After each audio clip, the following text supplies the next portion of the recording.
장례식장을 지키던 74 어머니의 뒤늦은 외침이 큰 울림을 주고 있습니다. 평생을 가족을 위해 살아온 한 여성이 결국 문전박대를 당하고 새 삶을 찾아 떠난 사연이 전해지고 있습니다. 제보에 따르면 남편 장례식에 나타나지 않은 며느리의 냉담한 한마디가 평생 가족만 바라보며 살았던 어머니의 인생을 완전히 바꿔놓았다고 합니다. 가족의 의미와 자신만의 삶을 찾아가는 여정, 과연 그녀에게 무슨 일이 있었던 걸까요? 지금부터 그 특별한 이야기를 전해드리겠습니다. 여기서 잠깐 더 많은 이야기와 재미있는 콘텐츠를 놓치지 않으시려면 지금 바로 구독과 알림 설정을 해주세요. 여러분의 관심이 저희 채널에게 큰 힘이 됩니다. 빈소는 조용했습니다. 흰 국화 향기가 공간을 채우는 가운데 74세 박영자는 남편의 영정사진 앞에 무릎을 꿇고 앉아 있었죠. 40년을 함께 한 사람이 이제는 차가운 액자 속에만 남았습니다. 영자의 눈가는 이미 말라버렸어요. 3일 내내 흘린 눈물이 더 이상 나오지 않았던 겁니다. 당신, 나 혼자 남았어. 그녀의 속삭임은 빈소를 채운 흰 꽃들 사이로 스며들었습니다. 영자의 손끝은 여전히 떨리고 있었어요. 그녀 옆에는 43세 아들 서준호가 굳은 표정으로 앉아 있었죠. 준호는 어머니에게 위로의 말 한마디 건네지 못한 채 그저 묵묵히 조문객들에게 고개를 숙이고 있었습니다. 어머니, 음료수 좀 드시겠어요? 준호가 조심스럽게 물었지만 영자는 고개만 가로저었어요. 그녀의 시선은 여전히 남편의 사진에 고정되어 있었습니다. 모든 것이 멈춘 듯 했죠. 하지만 그녀의 머릿속은 쉴 새 없이 돌아가고 있었어요. 빈소 한쪽에 놓인 휴대폰이 불빛을 뿜었습니다. 준호가 확인하더니 한숨을 내쉬었어요. 뭐라고 하니? 영자가 물었습니다. 예린이요. 비행기 연착으로 도착이 늦을 것 같다네요. 영자는 아무 말도 하지 않았어요. 해외여행 중이었던 며느리 예린은 장례식 내내 오지 않았습니다. 그저 문자로 마음은 전했습니다라는 말만 남겼을 뿐이었죠. 영자의 기억은 40년 전으로 돌아갔습니다. 새벽 5시 어둠을 가르며 시장으로 향하던 그날들이 떠올랐어요. 반찬 가게를 열기 위해 매일 새벽같이 일어나 장을 보고 음식을 준비했던 시간들. 그 모든 시간은 가족을 위한 것이었습니다. 막내 아들네 어머니 오셨어요. 조문객 중 하나가 말했습니다. 영자는 고개를 들어 40년 지기 친구 이말순을 바라보았어요. 말순은 조심스럽게 다가와 영자의 손을 꼭 잡았습니다. 영자야, 괜찮아? 영자는 고개를 끄덕였지만 말순은 그녀의 눈빛에서 공허함을 읽었어요. 평생을 남편과 아들을 위해 헌신했던 여자가 이제는 혼자가 되었습니다. 준호는 조문객들과 이야기하느라 바빴고 영자는 점점 더 고립되어 갔어요.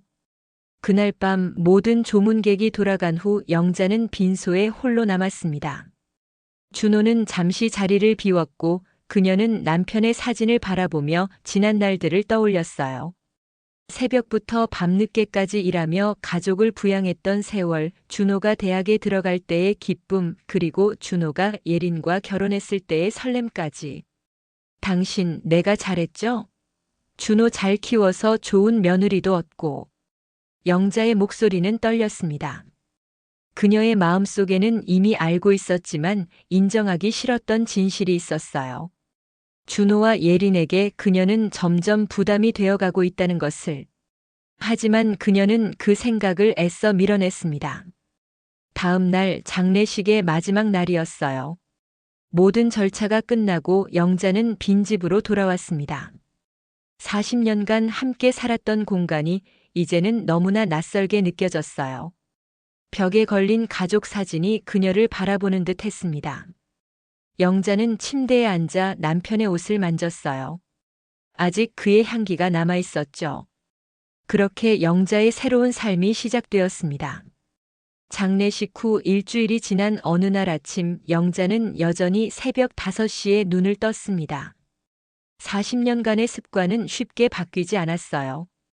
그녀는 조용히 일어나 부엌으로 향했습니다.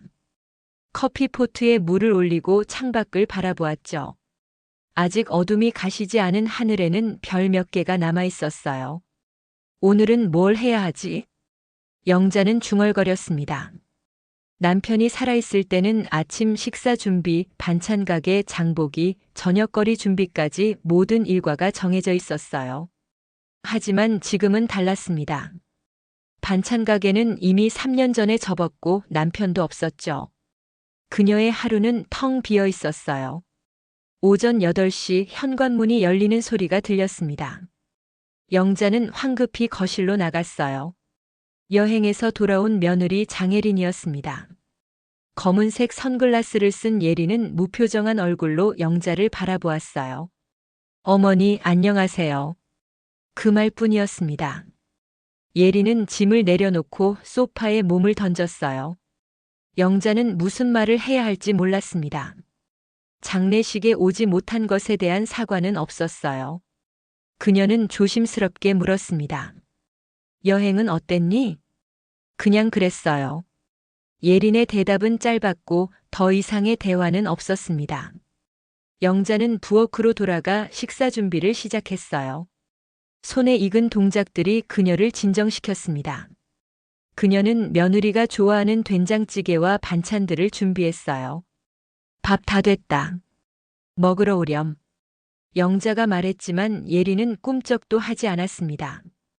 그녀는 휴대폰만 바라보고 있었어요. 결국 영자는 혼자 식탁에 앉아 밥을 먹었습니다. 늘 가족이 함께했던 식탁이 이제는 너무 커 보였어요. 오후 2시 준호가 퇴근했습니다. 요즘 그는 일이 바빠 일찍 집에 들어온다고 했어요. 영자는 반가움에 현관으로 나갔습니다. 준호야, 밥 데워줄까? 준호는 고개를 저었어요. 아니에요, 회사에서 먹고 왔어요. 그는 예린에게 다가가 작은 목소리로 대화를 나누었습니다. 영자는 그들의 모습을 바라보며 갑자기 이 집에서 자신이 이방인이 된 것 같은 느낌이 들었어요. 그녀는 조용히 자신의 방으로 들어갔습니다. 창문 앞에 앉아 영자는 지난 날들을 떠올렸어요. 준호가 어렸을 때 그녀는 새벽부터 밤까지 일하며 준호를 키웠습니다. 학비를 마련하기 위해 반찬 가게 외에도 2층 집 청소, 식당 설거지까지 했었죠. 남편은 몸이 약해 오래 일하지 못했기에 가정 경제는 대부분 그녀의 몫이었어요. 준호야, 공부 열심히 해서 좋은 대학 가야 한다. 영자가 늘 하던 말이었습니다. 그리고 준호는 정말 좋은 대학에 갔어요. 영자는 아들이 자랑스러웠습니다. 하지만 대학에 가고 직장을 얻고 결혼을 하면서 준호는 점점 그녀에게서 멀어졌어요. 특히 예린과 결혼한 후로는 더욱 그랬습니다. 저녁 시간 영자는 거실에서 텔레비전을 보고 있었습니다. 예린과 준호는 각자의 방에 있었어요. 갑자기 두 사람의 대화 소리가 들렸습니다. 어머니 어떻게 할 거야? 이제 아버님도 돌아가셨는데. 예린의 목소리였어요. 뭘 어떻게 해? 그냥 지금처럼 같이 살면 되지. 준호가 대답했습니다. 그건 좀 불편하지 않아? 이제 어머니 혼자 좀 나가셨으면 좋겠어. 솔직히 말해서. 영자는 그 말을 듣고 가슴이 철렁 내려앉았습니다. 그녀는 텔레비전 소리를 더 키웠어요. 더 이상 대화를 듣고 싶지 않았습니다. 눈물이 그녀의 뺨을 타고 흘러내렸어요. 그날 밤 영자는 잠을 이루지 못했습니다. 창문 너머로 보이는 달을 바라보며 그녀는 생각했어요. 40년간 가족을 위해 살아온 자신의 삶이 이제는 어디로 향해야 하는지. 그녀는 답을 찾지 못했습니다. 다음 날 아침 영자는 평소보다 더 일찍 일어났어요. 그녀는 준호와 예린이 일어나기 전에 집을 나섰습니다. 목적지는 없었어요. 그저 걷고 싶었을 뿐입니다. 발걸음은 자연스럽게 그녀가 40년간 일했던 시장으로 향했습니다. 시장은 이미 활기찼습니다. 새벽 6시임에도 불구하고 상인들은 분주히 물건을 정리하고 있었어요. 영자는 익숙한 풍경 속에서 발걸음을 멈추었습니다. 40년 동안 그녀가 매일 아침 장을 보던 곳이었죠. 이제는 낯설면서도 여전히 친숙했습니다. 어머, 영자 씨. 오랜만이네요. 생선가게 주인 김 씨가 반갑게 인사했어요. 영자는 미소를 지으며 다가갔습니다. 네, 오랜만이에요. 잘 지내셨어요? 그럼요. 근데 영감님 돌아가셨다는 소식 들었어요. 정말 애통하네요. 김 씨의 말에 영자는 고개를 숙였습니다. 시장 사람들은 모두 그녀의 사정을 알고 있었어요. 소문은 빨랐죠. 괜찮아요. 사람이 다 그렇게 가는 거죠. 영자는 담담하게 대답했습니다. 하지만 그녀의 가슴 속에는 여전히 빈자리가 크게 느껴졌어요. 시장을 한 바퀴 돌고 나오는데 누군가 그녀의 이름을 불렀습니다. 영자야. 돌아보니 40년 지기 친구 이말순이었어요. 말순은 여전히 건강해 보였습니다. 그녀는 영자에게 다가와 꼭 안아주었어요. 어떻게 지내? 많이 힘들지? 영자는 고개를 끄덕였습니다. 말순 앞에서는 강한 척할 필요가 없었어요. 그냥 살아. 어떻게든. 우리 차라도 한잔할래? 내가 알던 카페가 있어. 영자는 잠시 망설였습니다. 집에 돌아가면 준호와 예린이 깨어 있을 텐데 그들을 마주할 자신이 없었어요. 결국 그녀는 고개를 끄덕였습니다. 카페에서 말순은 영자에게 가만히 눈을 맞추었어요. 진짜 속마음을 말해봐. 집에서 어떻게 지내? 영자는 잠시 침묵했습니다. 그리고 나지막이 대답했어요. 어제 며느리가 하는 말을 들었어. 어머니 혼자 좀 나가셨으면 좋겠다고. 말순의 눈이 커졌습니다. 뭐라고? 그런 말을 해? 아들은 아무 말도 안 했어. 그냥 듣고만 있더라고. 영자의 목소리가 떨렸어요. 말순은 영자의 손을 꼭 잡았습니다. 영자야, 너 정말 평생을 가족을 위해 살았잖아.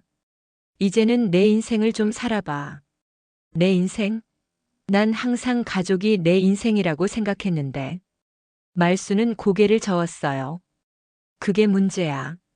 너무 오래 다른 사람을 위해 살았어. 이제는 내 자신을 위해 살 때가 됐어. 말순의 말이 영자의 마음 깊은 곳을 건드렸습니다.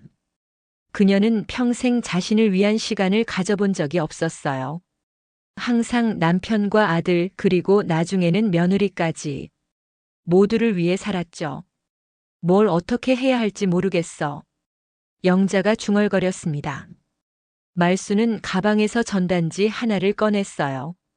내가 다니는 도서관 꽃꽂이 수업이 있어. 같이 다녀볼래?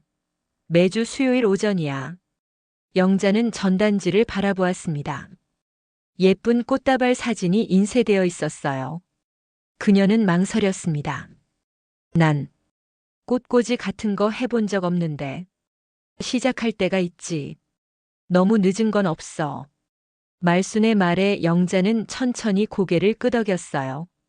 아마도 그녀도 무언가를 시작할 수 있을지도 모르겠다는 생각이 들었습니다. 집에 돌아왔을 때 준호와 예리는 이미 출근한 후였어요.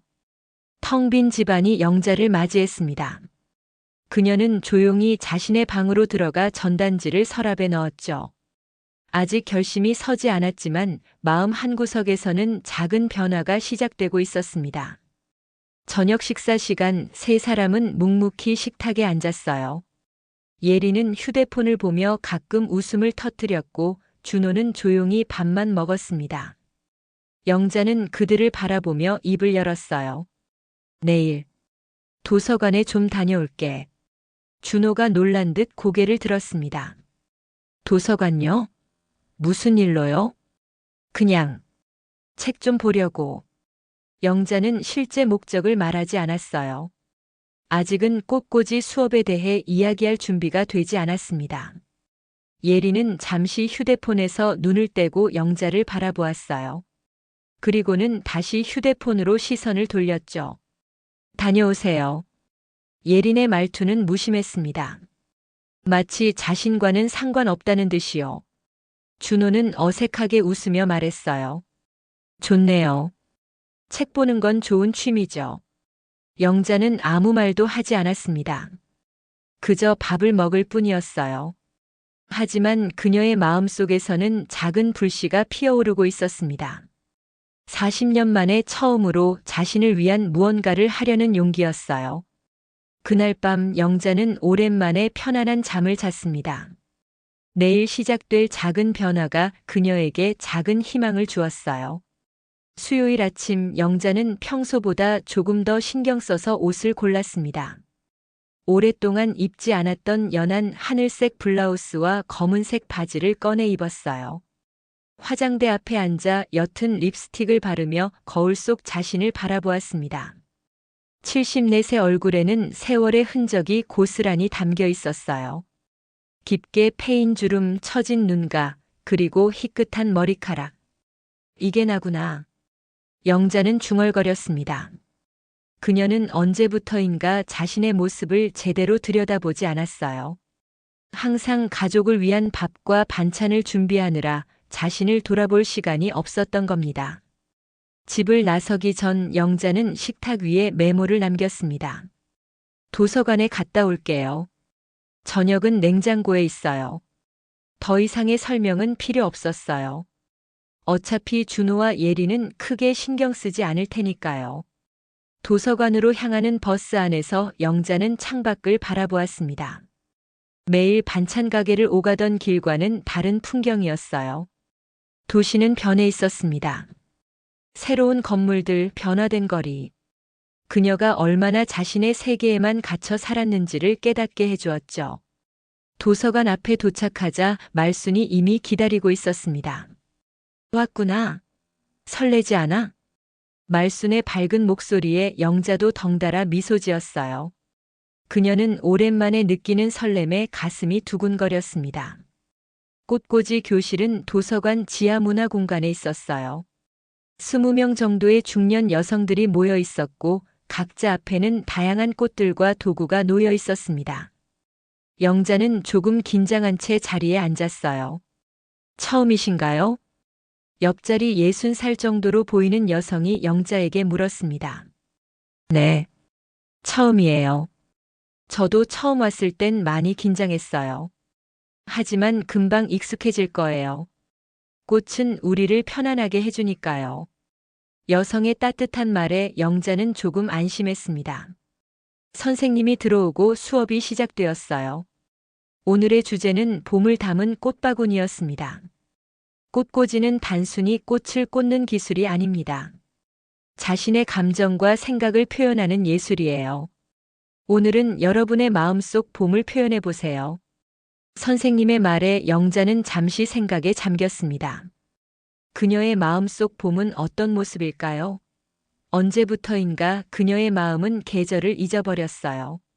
그저 하루하루를 살아내기 바빴던 겁니다. 조심스럽게 꽃을 손에 들고 영자는 바구니에 하나씩 꽂기 시작했습니다. 노란 프리지아, 분홍 카네이션, 하얀 안개꽃. 색색의 꽃들이 그녀의 손끝에서 모양을 갖추어 갔어요. 처음에는 어색했지만 점차 손이 익숙해지며 리듬을 찾아갔습니다. 와, 잘하시네요. 옆자리 여성이 감탄했어요. 영자는 부끄러움에 고개를 숙였습니다. 하지만 마음 한편으로는 뿌듯함을 느꼈죠. 오랜만에 누군가에게 칭찬받는 기분이 좋았습니다. 수업이 끝나갈 무렵 선생님이 돌아다니며 각자의 작품을 감상했어요. 영자의 꽃바구니 앞에서 그녀는 미소를 지었습니다. 처음이라고 하셨죠? 정말 센스가 있으세요. 꽃의 배치가 자연스럽고 조화롭네요. 영자는 그 말을 듣고 가슴이 따뜻해졌습니다. 늘 다른 사람을 위해 살았던 그녀가 이제는 자신을 위한 무언가를 하고 있었어요. 그리고 그것이 누군가에게 아름답게 보인다는 사실이 그녀를 행복하게 했습니다. 수업을 마치고 나오는 길 말순이 영자의 꽃바구니를 바라보며 물었어요. 어땠어? 재미있었어? 영자는 미소를 지었습니다. 응, 정말 좋았어. 오랜만에 뭔가 내 것을 만든 것 같아. 다음 주에도 올 거지. 영자는 잠시 생각하더니 고개를 끄덕였어요. 응, 올게. 집으로 돌아가는 길 영자는 꽃바구니를 품에 안고 버스에 올랐습니다. 그녀의 얼굴에는 오랜만에 생기가 돌았어요. 마치 50년 전 24 젊은 시절의 그녀가 잠시 돌아온 것 같았습니다. 집에 도착했을 때 예린이 소파에 앉아 텔레비전을 보고 있었어요. 그녀는 영자가 들어오자 무심한 눈길로 쳐다보았습니다. 그리고 꽃바구니를 보더니 살짝 눈썹을 올렸어요. 꽃꽂이 배우고 오셨어요? 영자는 긴장했지만 당당히 대답했습니다. 응, 오늘부터 시작했어. 예린은 더 이상 아무 말도 하지 않고 다시 텔레비전으로 시선을 돌렸어요. 영자는 조용히 부엌으로 향했습니다. 꽃바구니를 식탁 중앙에 올려놓자 갑자기 집안 분위기가 환해지는 느낌이었어요. 저녁 식사 시간 준호가 귀가했습니다. 그는 식탁 위에 꽃바구니를 보고 놀란 듯 했어요. 이게 뭐예요? 내가 만든 거야. 오늘 꽃꽂이 수업 첫날이었어. 준호는 잠시 말을 잃었다가 어색하게 웃었습니다. 꽃꽂이요? 갑자기요? 영자는 묵묵히 밥을 떠서 준호의 앞에 놓았어요. 갑자기가 아니라 이제 시작한 거야. 이후로 영자의 수요일은 특별한 날이 되었습니다. 꽃꽂이 수업이 있는 날이었기 때문이죠. 그녀는 매주 다른 테마의 꽃꽂이를 배우며 조금씩 실력을 쌓아갔어요. 여름의 정원, 가을의 색채, 겨울의 고요함. 계절마다 달라지는 꽃들을 다루면서 영자는 자신의 감정도 함께 표현하는 법을 배웠습니다. 꽃꽂이 수업이 끝난 후에는 말순과 함께 근처 카페에서 차를 마시는 것이 습관이 되었어요.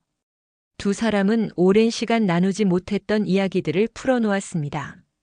말순의 자식들 이야기, 영자의 젊은 시절 추억, 그리고 요즘 느끼는 생각들까지. 영자는 오랜만에 마음을 터놓고 대화하는 기쁨을 느꼈어요. 요즘 표정이 달라졌어. 생기가 돌아. 어느 수요일 말순이 영자를 바라보며 말했습니다. 영자는 미소를 지었어요. 그래. 나도 요즘 뭔가 달라진 것 같아. 달라진 것은 외모만이 아니었습니다. 영자의 마음도 조금씩 변화하고 있었어요. 더 이상 가족만을 위한 존재가 아닌 자신의 삶을 살아가는 한 사람으로서의 정체성을 찾아가고 있었죠. 집에서의 상황은 여전했습니다. 준호와 예리는 각자의 일상에 바빴고 영자와 깊은 대화를 나누는 일은 거의 없었어요. 하지만 영자는 더 이상 그것에 상처받지 않았습니다. 그녀에게는 이제 자신만의 세계가 생겼으니까요. 꽃꽂이 수업을 시작한 지 한 달쯤 지났을 때 선생님이 영자에게 제안했어요. 이번 주말에 도서관에서 작은 전시회가 열려요. 수강생들의 작품을 전시하는 행사인데 영자님도 참여하시면 어떨까요? 영자는 놀랐습니다. 자신의 작품을 다른 사람들에게 보여준다는 생각은 해본 적이 없었어요. 그녀는 망설였지만 말순의 격려에 결국 고개를 끄덕였습니다. 해볼게요. 그날 저녁 영자는 용기를 내어 준호와 예린에게 말했어요. 이번 주말에 도서관에서 꽃꽂이 전시회가 열려. 내 작품도 전시된대. 준호는 놀란 표정을 지었습니다. 벌써요? 실력이 많이 늘으셨나 보네요. 예린은 무심한 척했지만 잠시 영자를 쳐다보았어요. 어머니 작품이라. 어떤 건지 궁금하네요. 영자는 가슴이 두근거렸습니다. 오랜만에 가족의 관심을 받는 기분이었어요. 와볼래? 토요일 오후 2시부터래. 준호와 예린은 서로를 바라보았습니다. 준호가 어색하게 웃으며 말했어요. 글쎄요. 주말에 약속이 있어서. 영자는 실망했지만 내색하지 않았습니다. 괜찮아. 바쁘면 어쩔 수 없지. 토요일이 되었습니다. 영자는 아침 일찍 일어나 준비했어요.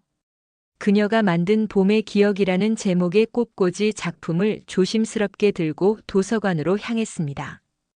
전시회는 작은 규모였지만 많은 사람들이 방문했어요. 영자의 작품 앞에도 여러 사람들이 멈춰 서서 감상했습니다. 정말 아름다워요. 꽃을 통해 이야기가 느껴져요. 한 관람객이 영자에게 말했습니다. 그녀는 부끄러움과 자부심이 섞인 미소를 지었어요. 평생 처음으로 자신의 창작물로 누군가에게 감동을 준 순간이었습니다. 전시회가 한창일 때 뜻밖의 방문객이 나타났어요. 준호였습니다. 그는 조금 어색한 표정으로 영자에게 다가왔어요. 어머니, 작품 보러 왔어요. 영자는 놀랐습니다. 준호의 예상치 못한 방문에 눈시울이 붉어졌어요. 내가 올 줄은 몰랐어. 준호는 영자의 작품 앞에 서서 한동안 말없이 바라보았습니다. 그리고 진심으로 말했어요. 정말 아름다워요. 어머니가 이런 재능이 있는 줄 몰랐어요. 영자는 가슴이 뭉클했습니다.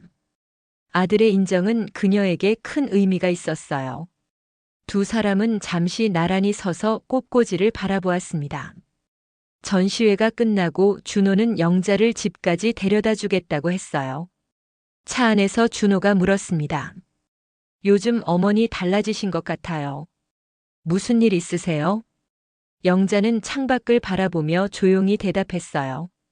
별일 없어. 그냥 이제 저도 혼자 살아볼까 해요. 준호는 핸들을 꽉 쥐었습니다. 무슨 말씀이세요? 내 인생도 이제 시작해볼까 해서. 내가 뭘 좋아하는지 뭘 하고 싶은지 알아보려고. 침묵이 흘렀습니다. 준호는 한동안 말을 잇지 못했어요. 마침내 그가 입을 열었습니다. 엄마, 요즘 이상하셔요. 어디 자꾸 나가고. 영자는 아들을 바라보았습니다. 그의 말에 상처받기보다는 이제는 자신의 선택에 확신이 생겼어요. 이상한 게 아니라 그냥 내 삶을 찾아가는 거야. 집에 도착했을 때 예리는 소파에 앉아 있었습니다. 그녀는 준호와 영자가 함께 들어오는 모습을 보고 놀란 듯 했어요. 전시회에 갔다 왔어요? 준호가 고개를 끄덕였습니다. 응, 어머니 작품이 정말 훌륭하더라. 예리는 무표정한 얼굴로 영자를 바라보았어요. 그리고 짧게 말했습니다. 그렇군요. 축하해요. 그날 밤 영자는 침대에 누워 천장을 바라보았습니다. 오늘 하루가 특별했어요. 자신의 작품으로 인정받고 아들이 찾아와 준 것. 하지만 그보다 더 중요한 것은 그녀가 스스로에게 한 말이었습니다. 이제 저도 혼자 살아볼까 해요. 그 말은 단순히 물리적으로 혼자 사는 것을 의미하지 않았어요. 자신의 삶을 스스로 결정하고 살아가겠다는 의지였습니다. 영자는 평생 처음으로 자신만을 위한 결정을 내릴 준비가 되어 있었어요. 전시회 이후로 집안 분위기는 미묘하게 변화했습니다. 준호는 가끔 영자에게 꽃꽂이 수업에 대해 물어보기도 했고 예린도 노골적인 냉담함을 줄인 듯 했어요.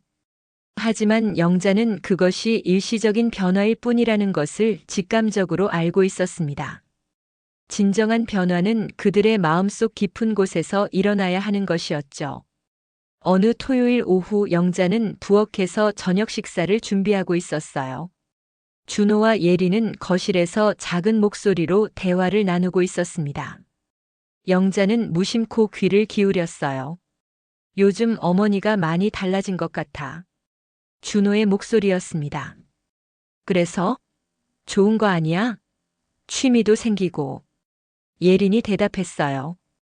그녀의 목소리에는 여전히 무관심함이 묻어 있었습니다. 근데 가끔 이상한 말을 해. 혼자 살아볼까 한다고. 잠시 침묵이 흘렀어요. 그리고 예린의 목소리가 들렸습니다. 솔직히 말해서 그게 나쁘지 않을 수도 있잖아. 영자는 숨을 멈췄습니다. 그녀는 더 집중해서 듣기 시작했어요. 무슨 말이야? 준호가 물었습니다. 내 아버지가 돌아가시고 어머니도 이제 취미생활 하시고 우리끼리 사는 게 더 편하지 않을까? 어머니는 어머니 인생대로 사시고. 영자는 손에 들고 있던 국자를 내려놓았습니다. 가슴이 아팠지만 이상하게도 충격은 덜했어요. 아마도 이미 예상했던 말이었기 때문일까요? 너무 냉정하게 말하는 거 아니야? 그래도 어머니인데. 준호의 목소리는 반박하는 듯 했지만 그리 강한 어조는 아니었습니다. 마치 의무감에서 하는 말처럼 들렸어요. 냉정한 게 아니라 현실적인 거지. 어머니는 우리한테 짐이야. 내가 인정하기 싫어도 그건 사실이잖아. 예린의 말은 서늘했습니다. 영자는 더 이상 듣고 싶지 않았어요. 그녀는 조용히 부엌에서 나와 자신의 방으로 들어갔습니다. 문을 닫고 침대에 앉자 눈물이 흘러내렸어요. 짐이라. 영자는 작은 소리로 중얼거렸습니다. 평생을 바쳐 키운 아들의 집에서 자신이 짐이 된 현실이 그녀를 무겁게 짓눌렀어요. 하지만 동시에 그녀의 마음속에서는 어떤 결심이 단단하게 굳어가고 있었습니다. 그날 저녁 식사 자리는 어색했습니다. 세 사람은 거의 말없이 밥을 먹었어요. 그때 예린이 갑자기 입을 열었습니다. 어머니, 제가 장례식에 못 온 것 때문에 서운하세요? 영자는 놀라서 고개를 들었습니다. 예린이 먼저 그 이야기를 꺼낸 것은 처음이었어요. 아니, 그런 건 아니야. 영자가 조용히 대답했습니다. 예린은 포크로 음식을 뒤적이며 말했어요. 솔직히 장례식 안 간 게 그렇게 잘못이에요? 내 인생 즐긴 게 뭐 어때서? 그 말에 준호가 놀란 듯 예린을 바라보았습니다. 하지만 예린은 계속 말했어요. 시부모님 장례식이라고 꼭 가야 하는 건 아니잖아요. 요즘 시대에 그런 거 다 형식이지. 식탁에 침묵이 감돌았습니다. 준호는 어찌할 바를 모르는 듯 고개를 숙였어요. 영자는 천천히 숟가락을 내려놓았습니다. 그녀는 이 모든 말을 조용히 듣고만 있었어요. 더 이상 상처받거나 놀랄 일이 아니었습니다. 오히려 그녀의 결심을 더욱 굳게 해주는 말이었죠. 그럴 수도 있지. 영자가 마침내 입을 열었습니다. 그녀의 목소리는 이상할 정도로 평온했어요. 내 인생이니까. 내가 선택할 수 있는 거야. 예린은 영자의 반응에 조금 당황한 듯 했습니다. 그녀는 더 강한 반발을 예상했던 모양이었어요. 준호는 불편한 듯 자리에서 일어났습니다. 어머니, 예린이 그런 뜻으로 한 말은 아니에요. 영자는 미소를 지었습니다. 그녀의 눈에는 이제 결연함이 서려 있었어요. 알아. 걱정 마. 나도 내 인생을 선택할 거야. 그 말을 남기고 영자는 자리에서 일어났습니다. 그날 밤 그녀는 오랜 시간 생각에 잠겼어요. 그리고 마침내 결정을 내렸습니다. 집을 팔겠다. 다음 날 아침 영자는 일찍 일어나 부동산을 찾아갔습니다. 이 집은 남편과 그녀가 오랜 기간 저축해서 마련한 것이었어요. 남편이 돌아가시면서 집은 영자의 단독 소유가 되었습니다. 법적으로는 아무런 문제가 없었어요. 매물로 내고 싶습니다. 영자가 부동산 중개사에게 말했어요. 중개사는 잠시 그녀를 살폈습니다. 혼자 결정하신 건가요? 가족들과 상의는? 제 집입니다. 제가 결정할 수 있어요. 영자의 목소리에는 흔들림이 없었습니다. 중개사는 더 이상 묻지 않고 필요한 서류를 준비하기 시작했어요. 집에 돌아온 영자는 자신의 방으로 들어가 옷장을 열었습니다. 40년 동안 모아온 물건들이 가득했어요. 그녀는 천천히 정리를 시작했습니다. 버릴 것, 가져갈 것, 기부할 것으로 분류했어요. 평생 모은 물건들이었지만 이상하게도 하나하나 버리는 과정이 그녀를 가볍게 만들었습니다. 저녁이 되어 준호와 예린이 돌아왔을 때 영자는 평소와 같은 모습으로 저녁 식사를 준비했어요. 하지만 그녀의 마음은 이미 이곳을 떠나 있었습니다. 새로운 삶을 향한 첫걸음을 내디딘 것이죠. 일주일 후 부동산에서 연락이 왔습니다. 매수자가 나타났다는 소식이었어요. 영자는 바로 계약 날짜를 잡았습니다. 준호와 예린에게는 아직 말하지 않았어요. 모든 것이 확실해진 후에 알리기로 했죠. 계약 당일 영자는 평소보다 조금 더 공들여 옷을 입었습니다. 검은색 정장에 작은 진주 목걸이를 했어요. 남편이 그녀의 50번째 생일에 선물했던 것이었죠. 거울 앞에 선 영자는 자신의 모습을 오랫동안 바라보았습니다. 74세 얼굴이 그녀를 응시했어요. 주름진 피부, 하얀 머리카락, 그리고 이제는 결연함이 깃든 눈빛. 이제 나 좀 살자. 영자는 작은 목소리로 중얼거렸습니다. 그리고 가방을 들고 집을 나섰어요. 준호와 예리는 모두 출근한 상태였습니다. 그녀는 이들에게 아무 말도 하지 않았어요. 모든 일이 끝난 후에 알리는 것이 좋을 것 같았죠. 부동산 사무실에 도착하자 중개사와 매수자가 기다리고 있었습니다. 상대방은 30대 후반의 젊은 부부였어요. 그들의 얼굴에는 새 집을 갖게 된다는 설렘이 가득했습니다. 영자는 그들을 보며 문득 자신과 남편이 이 집을 처음 샀을 때를 떠올렸어요. 그때도 이런 설렘이 있었을까요? 계약서가 준비되었습니다. 영자는 천천히 내용을 확인했어요.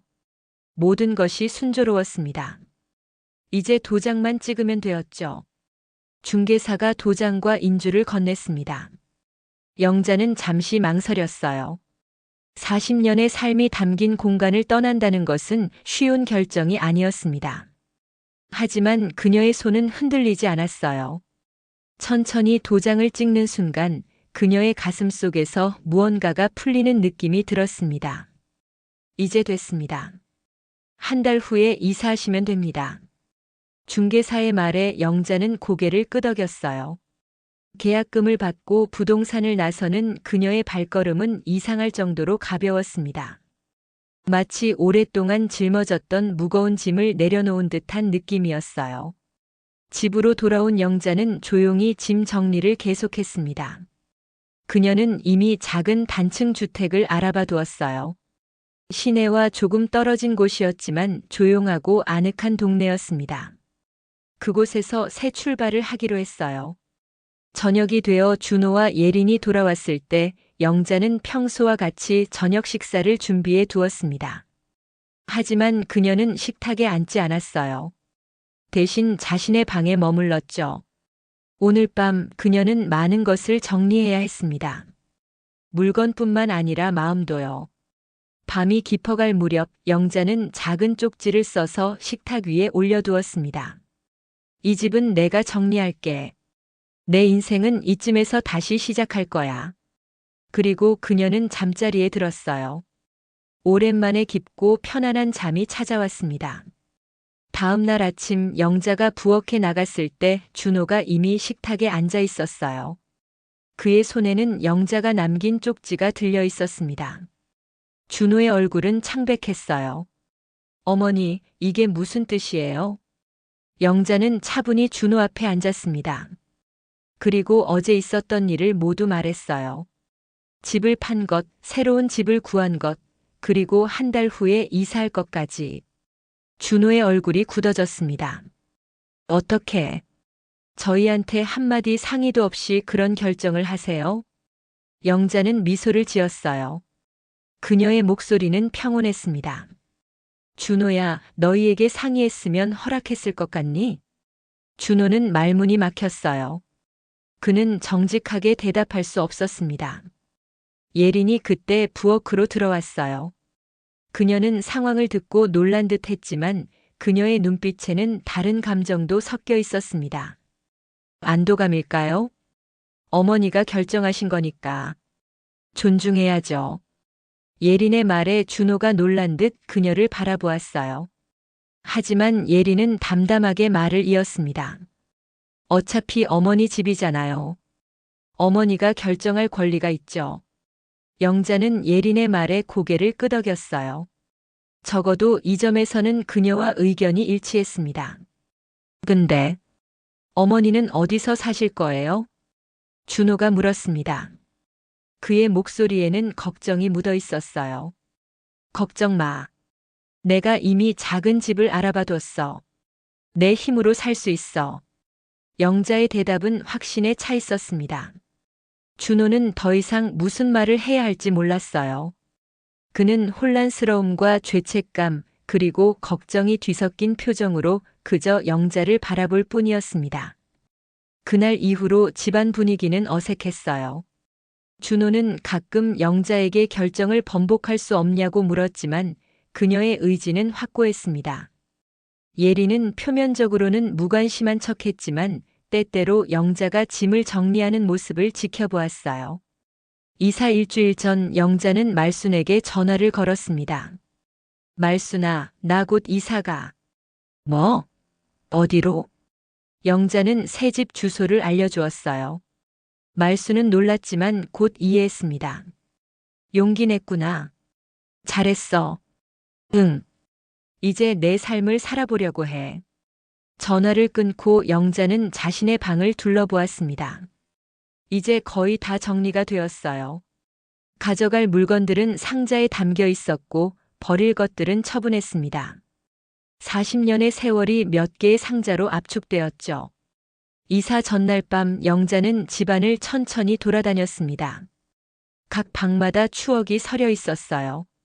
준호가 처음 걸음마를 했던 거실, 남편과 함께 TV를 보며 웃었던 소파, 가족 식사를 했던 식탁. 그녀는 각 공간에 작별 인사를 하듯 천천히 손을 댔습니다. 마지막으로 준호의 방 앞에 섰을 때 문이 열렸어요. 준호가 나왔습니다. 그의 눈은 붉어져 있었죠. 어머니, 정말 가시는 거예요? 영자는 미소를 지었습니다. 응, 내일 아침에. 준호는 말없이 영자를 안았어요. 그것은 오랜만의 포옹이었습니다. 영자는 아들의 등을 토닥였어요.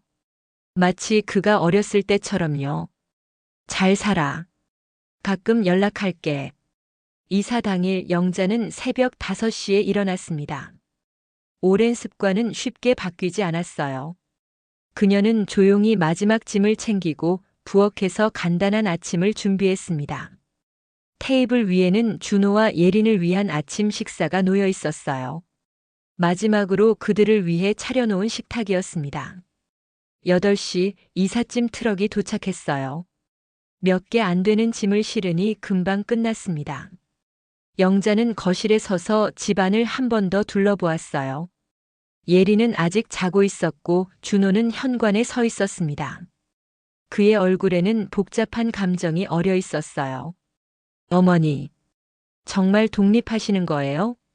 준호의 목소리가 떨렸습니다. 영자는 미소 지었어요. 독립이 아니라 내 삶을 찾아가는 거야.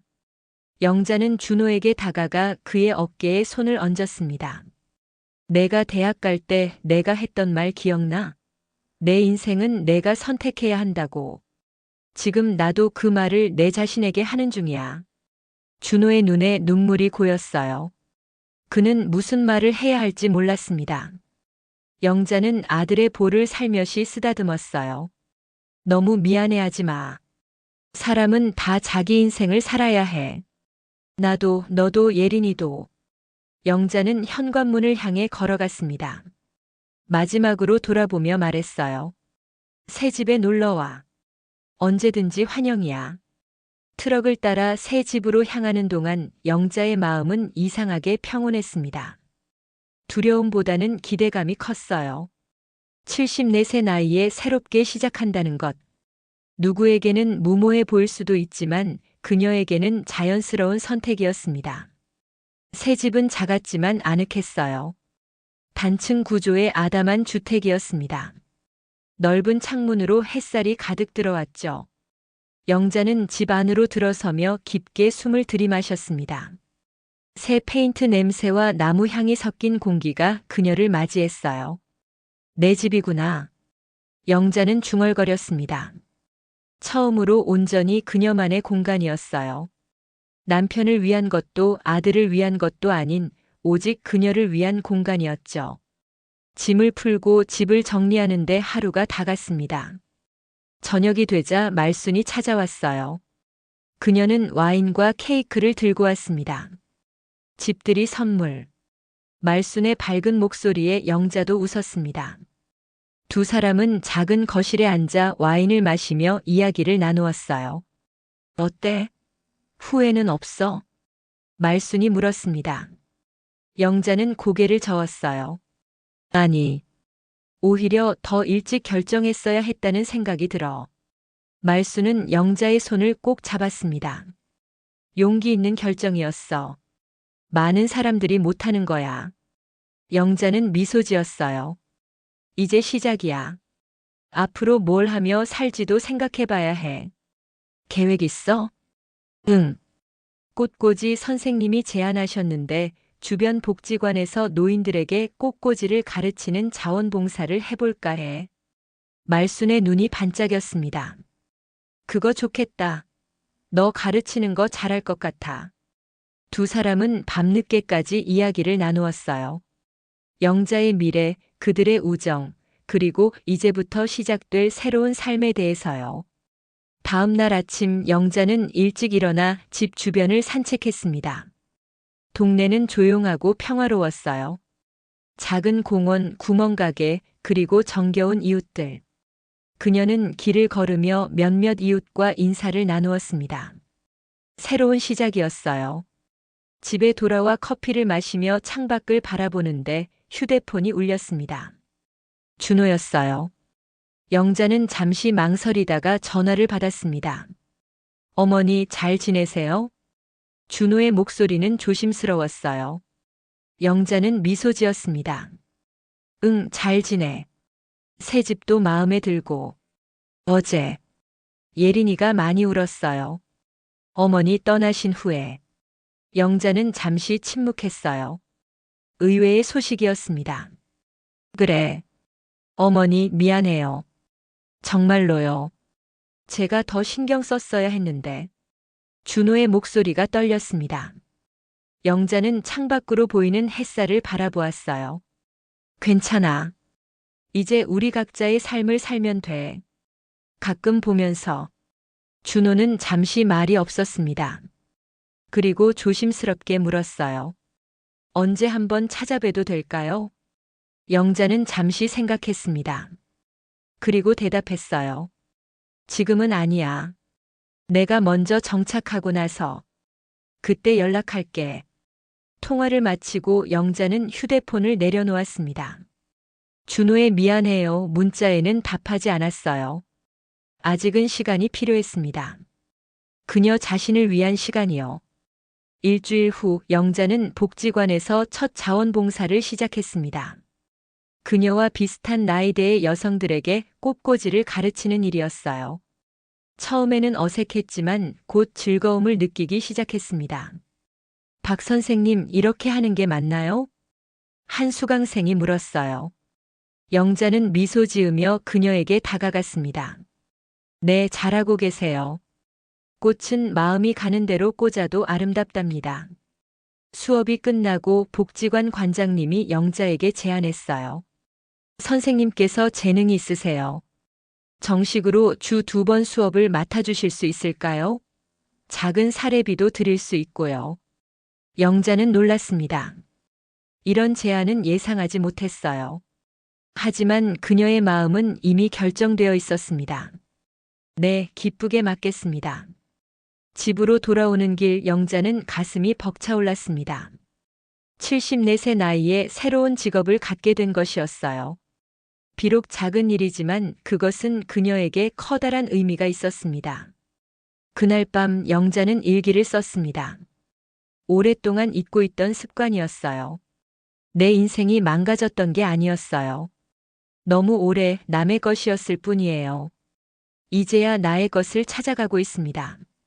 늦은 나이에 시작한 새 출발이지만 이것이 진정한 내 인생의 시작인지도 모르겠어요. 창밖으로 달빛이 들어왔습니다. 영자는 창가에 서서 별들을 바라보았어요. 74세 그녀 앞에는 아직 많은 날들이 기다리고 있었습니다.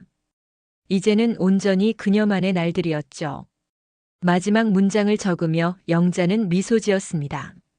나의 이야기는 이제부터 시작이다.